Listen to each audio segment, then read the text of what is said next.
பக்தி இலக்கியங்களின் காலம் என்று அழைக்கப்படுவது எப்போது? ஆப்ஷன்ஸ்: சேரர்கள் காலம், பாண்டியர்கள் காலம், சோழர்கள் காலம், பல்லவர்கள் காலம். இந்த கேள்விக்கான சரியான பதில் சோழர்கள் காலம்.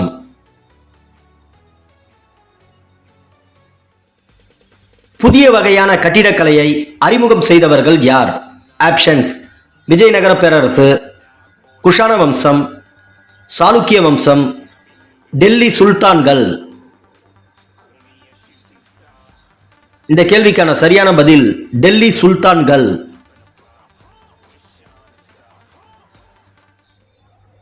மதுரா விஜயம் நூலாசிரியர் யார்? ஆப்ஷன்ஸ்: காளிதாசர், கிருஷ்ணதேவராயர், கங்காதேவி, அஸ்வகோஷர். இந்த கேள்விக்கான சரியான பதில் கங்காதேவி.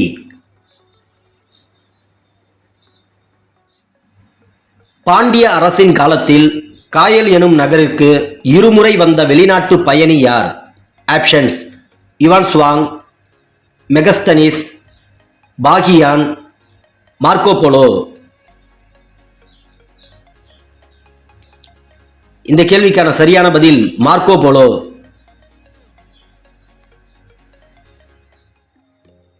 உலக மக்கள் தொகை தினம் எப்போது? ஆப்ஷன்ஸ்: செப்டம்பர் 15, மே 21, பிப்ரவரி 21, ஜூலை 11. இந்த கேள்விக்கான சரியான பதில் ஜூலை 11.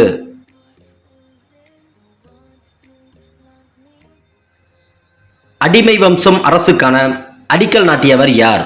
ஆப்ஷன்ஸ்: பாபர், இல்டுமிஷ், முகமது கோரி, குத்புதீன் ஐபக். இந்த கேள்விக்கான சரியான பதில் குத்புதீன் ஐபக்.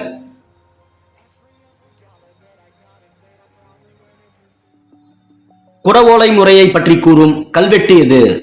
ஆப்ஷன்ஸ்: புகழூர் கல்வெட்டு, உத்திரமேரூர் கல்வெட்டு, சின்னமனூர் கல்வெட்டு, திருவாலாங்காடு கல்வெட்டு. இந்த கேள்விக்கான சரியான பதில் உத்திரமேரூர் கல்வெட்டு. பால வம்சத்தின் மிக சிறந்த வலிமை மிகு அரசர் யார்?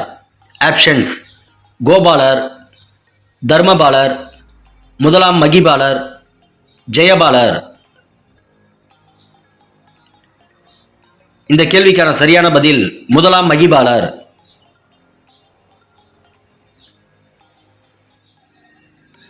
முதலாம் தரையன் போர் எப்போது நடைபெற்றது? ஆப்ஷன்ஸ்: 1193 ஆண்டு, 1192 ஆண்டு, 1194 ஆண்டு, 1191 ஆண்டு. இந்த கேள்விக்கான சரியான பதில் 1191 ஆண்டு.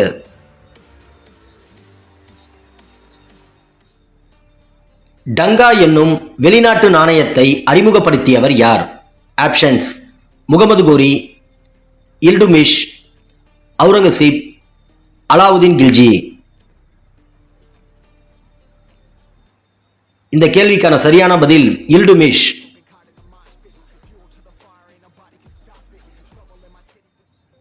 சோழர்கள் காலத்தில் கிராமங்கள் எவ்வாறு நிர்வகிக்கப்பட்டன என்பது குறித்து கூறும் கல்வெட்டு எது?